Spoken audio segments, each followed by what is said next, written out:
Oh guys, ayun siya, nagma-mountain bike siya. Oh, ganyan ang tamang paggamit ng mountain bike. Ayan.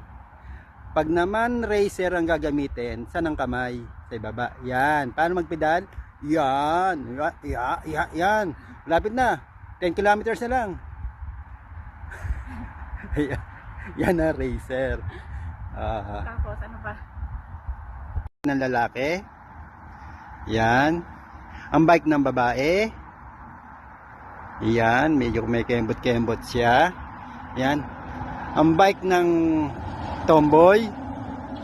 Ba, macho. Ba, ang galing. Ngayon, ang bike naman ng bakla, ng bading.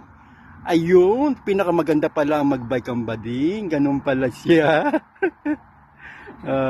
Ang bike ng lola. Hindi